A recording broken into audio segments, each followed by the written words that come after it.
Hi guys, welcome to Travel Beans. I'm Alex and this is Emma. We are full-time travellers and we are currently in the city of Verona in Italy.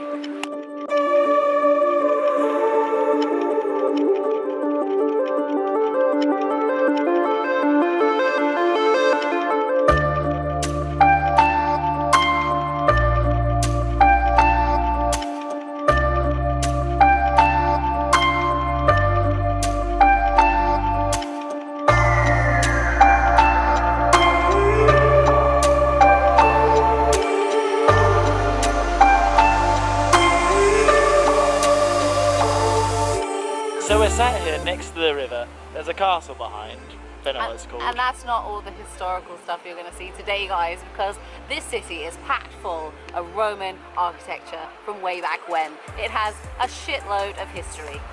So if you're new to the channel and you've come here looking to learn a little bit about history, then you are on the wrong channel. But if you're here to learn a little bit about yourself and have a bloody good laugh along the way, then you have come to the right space. Come on guys, get in my mouth.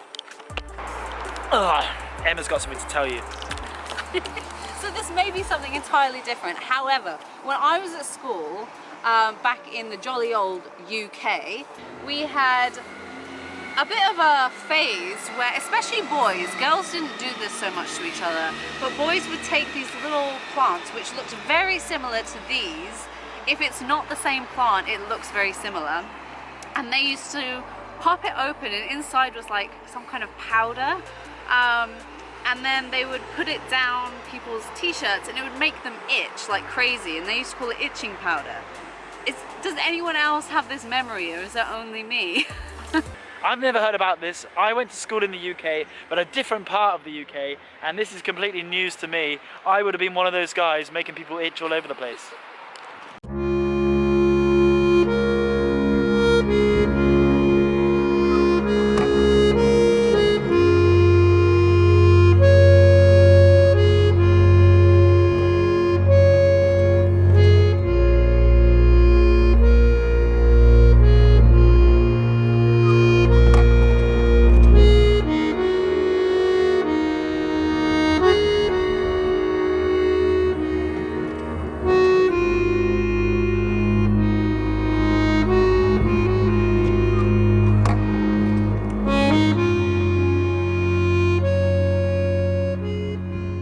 We're on what appears to be basically the main high street here, and to see something pretty weird. I don't know if you can see this pole going up with this bloke who has basically a camera on the end of this pole, and he's just peering inside of windows. Keeping Tom gone to the extreme. We are at the amphitheatre in the centre of Verona.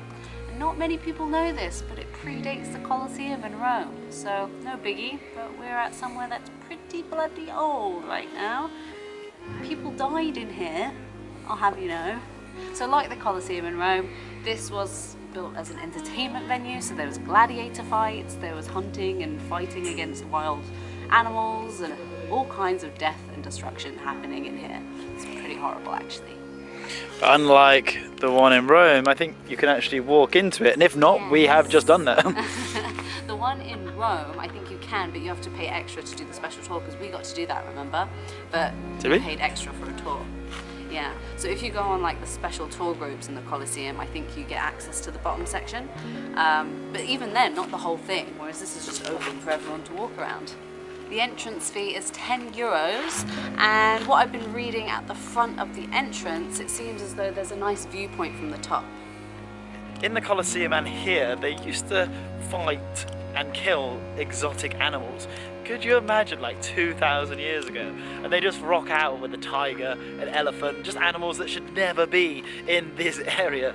Once you actually climb up to the top of the amphitheatre, the views are pretty spectacular. From up here you can see so many beautiful buildings surrounding the amphitheatre, and in the distance you can see all of these lovely tops of all the amazing churches that are scattered around the city as well. So the sun is setting now in the distance, and this is a pretty nice place to watch it. Apart from, I'm not sure if you can see down there, no matter where you go, actually this is the same in the Colosseum, you're in the woods, you see a nice tree, someone has always carved or drawn a male penis instead of the female one. There is no mistaking that. That is a man's willy. The sun has already set, unfortunately.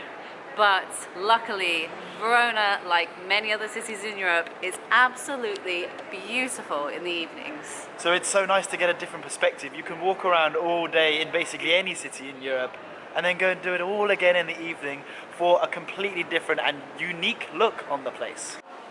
One really nice thing about this city is that you don't really need a map, because the joy of being here is getting lost and just wandering around the little streets.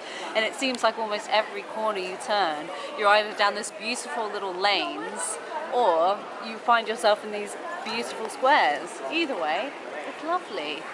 Carrying on the theme of not needing a map and just stumbling across things, just stumbled on something else that looks really nice. And from my previous Googles, I believe that this is the tombs of the people that funded the building of Verona in the first place. But a lot of rich families buried here. A lot of rich families are buried here, probably. Can't guarantee it. If you want the information, Google it yourself. This place is ridiculous, guys. I feel like I could walk around here for a week and just see new streets everywhere I go. This may be one of the most beautiful places I've been, because I feel like I say that a lot. Obviously. I'm smiling behind the camera because Emma says this about everywhere and everything she eats or sees. Considering, I think it's the ratio of beauty to lack of people around. I feel like most places you go that are really, really nice, in turn have a lot of people walking around. But here it seems it's really quiet. We just stumbled across this little courtyard and I wouldn't have thought much of it, but there were so many people, and when there's people that means something awesome. It was Juliet's balcony, which I wasn't really looking for, and apparently it's supposed to be romantic, but it's just hordes of people. Although true to the book, they do have the souvenir shop straight outside. And the thing that actually caught my eye was really interesting is that there's just like this little tunnel of scribbles. People are just scribbling their names just like Shakespeare wanted. It's little plasters, people are writing their name. Band-aids for the Band-aids for the American people watching. Yeah, kind of gross. I hope they're not old. So the first time Alex and I ever came to Italy, we went to Venice. This was at least 5 years ago now, and we stumbled upon this little bar selling single glasses of wine with little crostinis.